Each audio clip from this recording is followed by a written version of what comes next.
Hello friends, কেমন আছেন সবাই? আজ এনেছি একটি হরর মিস্ট্রি গল্প যা হতে চলেছে খুবই রোমাঞ্চকর। গল্পটি একটি ফ্যামিলিকে নিয়ে যারা আত্মার সাথে কথা বলার ফ্রড করতো লোকদের সাথে, কিন্তু পরে তাদের ওপরই নেমে আসে সত্যিকারের আত্মার কোপ। এর ফলে তাদের সাথে কী ঘটে জানতে হলে দেখুন পুরো ভিডিওটি। তো চলুন শুরু করা যাক। সালটি ছিল 1967।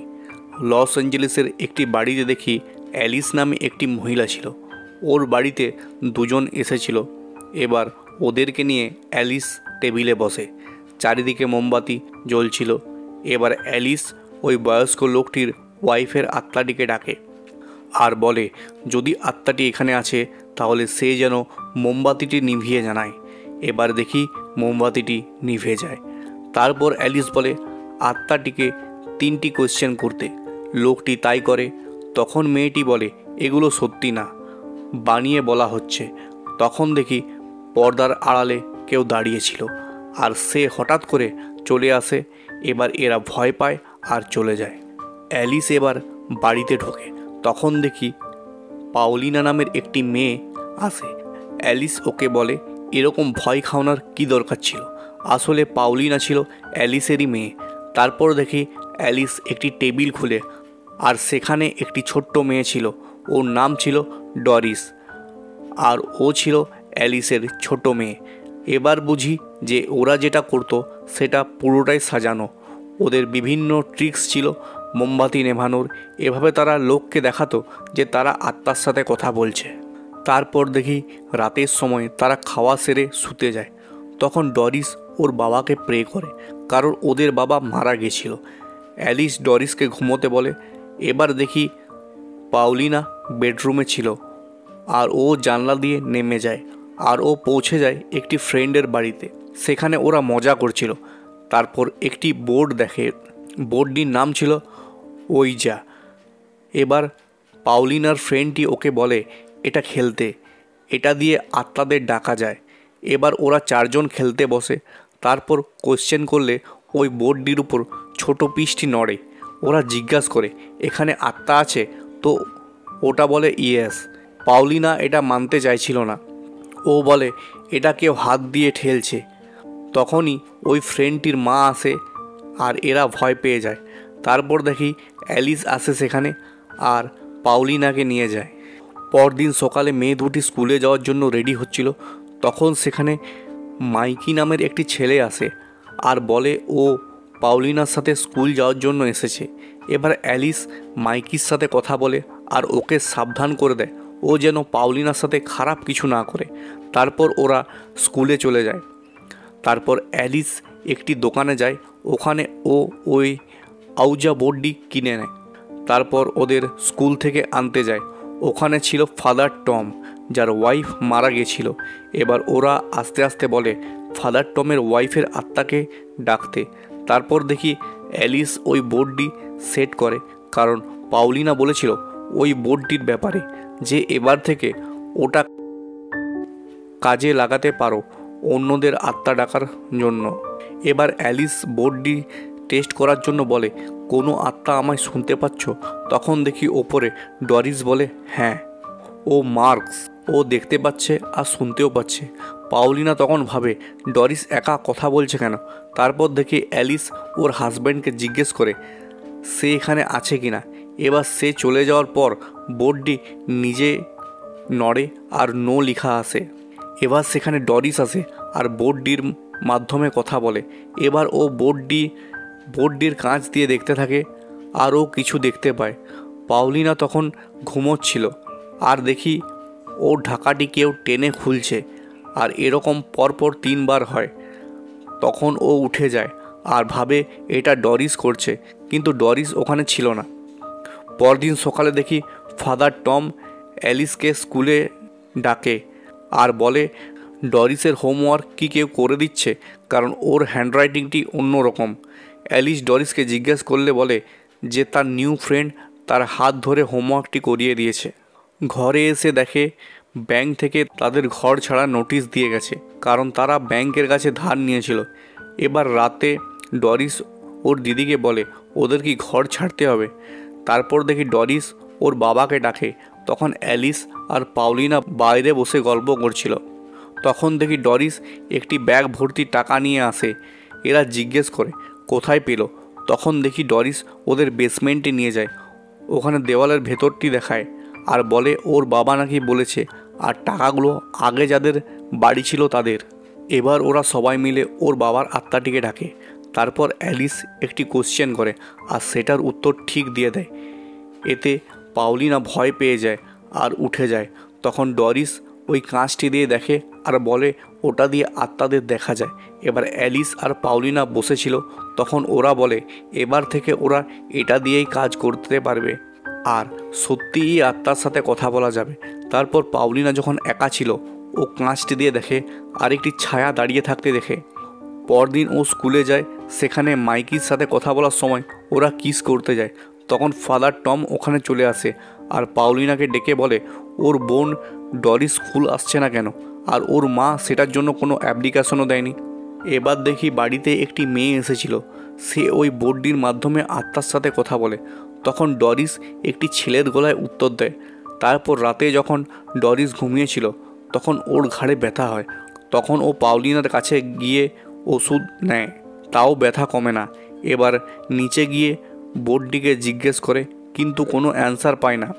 এবার ওই কাঁচটি দিয়ে দেখে আর দেখতে পায় একটি খারাপ আত্মা ওর ঘাড়টি ধরে রেখেছে আর ওটা ওর শরীরে ঢুকে যায়। তারপর দেখি পাউলিনা যখন ঘুমোচ্ছিল আর ডরিস ওর কানের কাছে এসে কিছু ফিসফিস করে বলে। তারপর পাউলিনার ঘুম ভেঙে যায় আর ও উঠে আয়নার সামনে গিয়ে দাঁড়ায়। তখন দেখে আস্তে আস্তে ওর মুখটি বন্ধ হয়ে যাচ্ছে। ও তখন চিৎকার করার জন্য চেষ্টা করে, তখনই ওর ঘুমটি ভেঙে যায়। এবার দেখি পরদিন সকালে ডরিস স্কুলে ছিল। তখন স্কুলের একটি ছেলে ওকে বাটুল দিয়ে মারতে যায় আর ডরিস তখন ওর দিকে তাকায় আর সে বাটুলটি ছেলেটি নিজের দিকে ঘুরিয়ে নেয় আর নিজেকেই মারে। এবার দেখি রাত্রিবেলায় অ্যালিস বাইরে যাওয়ার জন্য তৈরি হয়। এদের দুজনকে বলে হোটেল থেকে খাবার খেয়ে নিতে। তারপর অ্যালিস বেরিয়ে যায়। তখন দেখি মাইক ওদের বাড়ি আসে। অ্যালিস যায় ফাদার টমের সাথে দেখা করতে। সেখানে তারা কথা বলে। সেই সময় অ্যালিস ফাদার টমকে বলে বাড়ি আসতে, কারণ ওনার ওয়াইফ মারা গেছিল আর সে চাইলে ওর ওয়াইফের সাথে কথা বলতে পারে। এদিকে পাউলিনা মাইকের সাথে কিছু ভালো সময় কাটায়। তারপর মাইক বাড়ি যাওয়ার জন্য নিচে আসে। তখন দেখি ডরিস দাঁড়িয়েছিল আর মাইককে বলে দম বন্ধ হয়ে মরায় কীরকম কষ্ট। মাইক সেটা শুনে ঘাবড়ে যায় আর বাড়ি চলে যায়। তারপর দেখি রাত্রে পাউলিনা যখন রুমে যায়, তখন দেখি ডরিস কী সব লিখছে। ও ডরিসকে এসে বকে, কারণ পাউলিনার পুতুলটির মুখটি সে সেলাই করে দিয়েছিল। এবার ডরিস বলে সে করেনি, ওটা ওর বাবা করেছে। তখন অ্যালিস সেখানে আসে আর পাউলিনা পুতুলটি দেখায়। তখন অ্যালিস পাউলিনাকে নিয়ে যায় আর ওকে বোঝায় ও যেন ওর বোনকে না বকে। পরদিন সকালে ওরা স্কুল যাওয়ার জন্য রেডি হয়।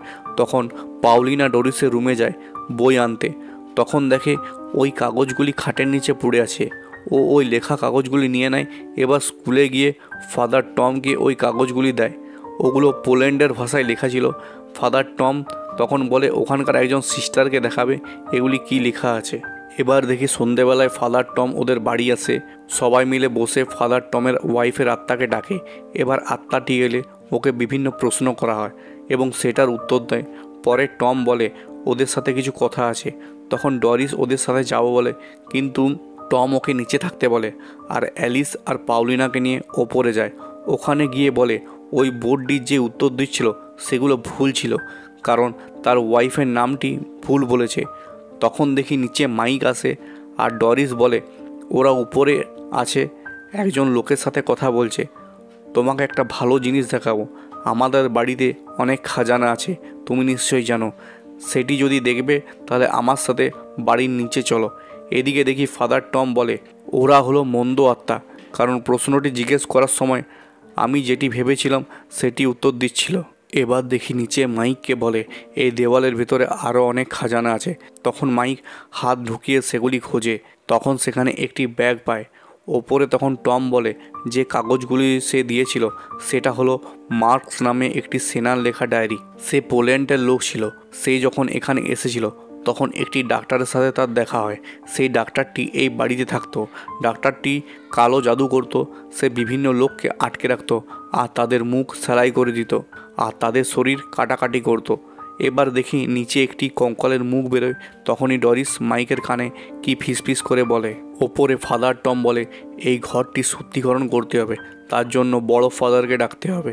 তখন ওরা নিচে আসে আর ডরিসকে খোঁজে। তখনই দেখে মাইকের বডিটি গলায় ফাঁস লাগিয়ে ঝুলে যায় আর বেসমেন্ট থেকে আওয়াজ আসে। তখন ওরা নিচে যায় আর ওই বোর্ডটি জ্বালিয়ে দেয়। তারপর টম ওই বেসমেন্টের ভেতরে যায়।